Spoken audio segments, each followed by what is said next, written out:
Bana Philip, ndikuwuzeni chilungamo eti ndinakuwuza kuti sindimagwira ntchito ku immigration, ndinakuwuzani sinakubiseni nanati ndini ma connections ndiye nanati mavuto anu andikuthandizani chifukwa timavutika kwambiri mwakhala 2 weeks ndipo kumbali yanga ndinakuthandizani kamene ndikunama kufira fomu sinde kuti munthu apanga passport koma passport yo fomu yo ivomezedwe ndi chief passport officer kuti fomu idi yafidwa bwinobwino zonsezi ndinapangitsa ndine kuvomereza namba kukupatsani inu ndikukalipira passport pano pa zamtoki muli ndi receipt imene munakalipira passport yanu komanso akazanu zoyendesa ineyo mundiuze ndama ziti imene munandipasa pota ashumba madigwiri antchito ziwa kwambiri ndama ndiye lero mukunyera mwano kumamuyimbira salo mukunyera mwano kunati mufuna nkhani muyipitise pena pake ndiye ndikuwuzeni kuti nkhani muyipitise pena pake kuti mudziwike kuti ino ndinuyo komanso Pastor Shumba ndi ndani. Anthu amene anasainira fomu yani yakuti mukalipire aja ngati ndi zitsiru pitani pena paliponse namba yanga ndimeneyi sindimasintha namba iti chifukwa mukanakhala munthu wina mukanandithokoza kuti pati imene ndinapanga ija ndi pati ya inuyo koma ndinapanga ndineyo inu simukanakwanitsa pati imene yasala ndiye ukapanga ma fingerprint mufuna ma fingerprint ndikakupangisa ineyo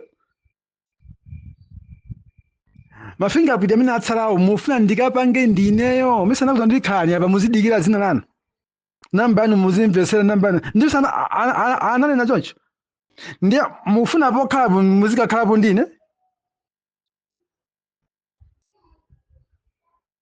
msandiyankhwise molakwika ndine munthu wabwino kwambiri ndinagwira ntchito even single tambala simunandidyetsewo even single tambala ndinu mbona nakena koma ndinagwira ntchito yofuna kuthandizani ngati munthu oti tikudziwana pa forum osati ku nyumba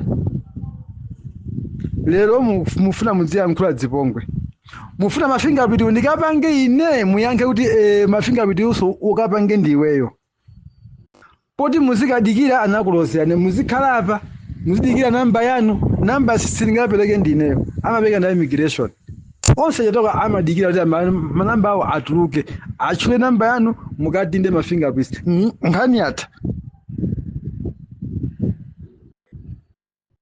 mundisamale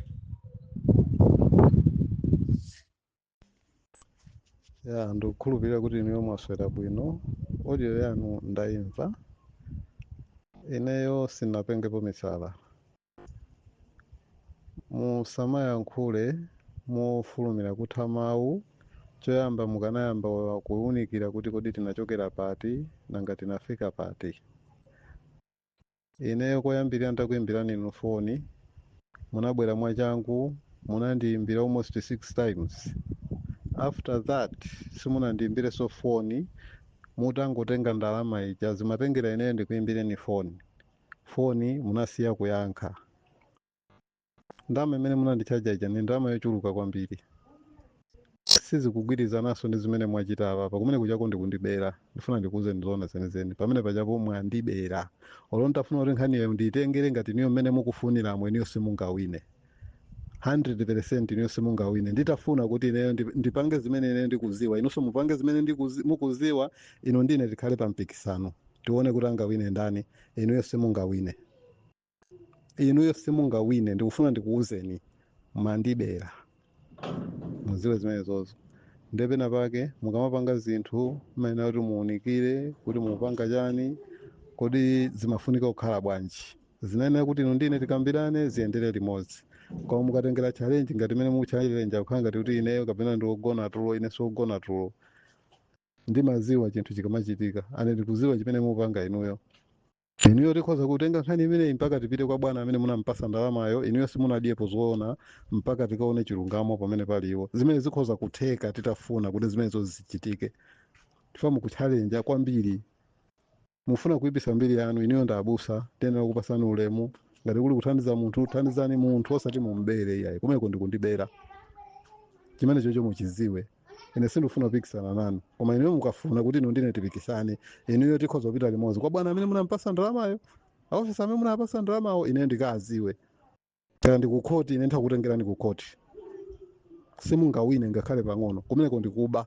Ndifuna ndikuwuzeni anthu ena amayankhula chumba amaba, ine ndalibe nazo ntchito, ine ndakutengani ngati my brother. Lero mukundionesera moyo wachipongwe, moyo wa mwano, moyo wondibera, simukuthandiza, simunandithandize.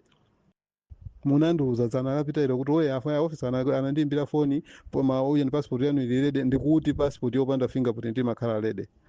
Are you serious? Is that true? Iniyo ngati mmapemphera, is that true? Opanda interview, opanda chani fingerprint zimateka. Muzigwirisa ntchito nzeru bwinobwino, osati muziyambana ndi anthu yayi.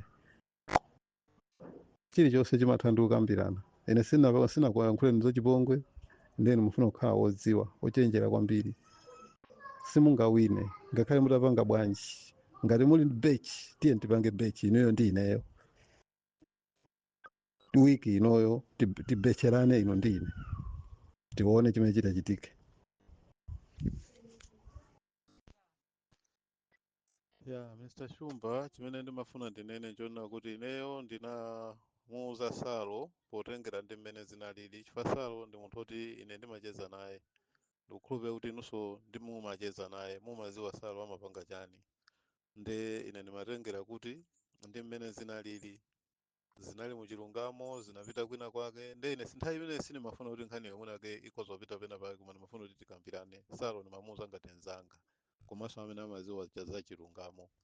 Nde kunapezeka kuti inu simunazikonde zimenezozo, mukundiopseza kuti mwakuti, komano ine Salo pomuuza sinaone ngati panali vuto ayi, panalibepo vuto. Ndimene timakhalira ngati Amalawi tonse amodzi. Nde inuyo mwina muli ndi zifukwa zina zimene zinakuonesani kuti ndinalakwisa kumuuza Salo, pakana kuti munapanga chilungamo, ine Salo loti sindikanamuuza, andi Salo sakanaziwa china chilichonse, koma inuyo munafuna kuti Saloyo aziwe, andi muna challenge aso.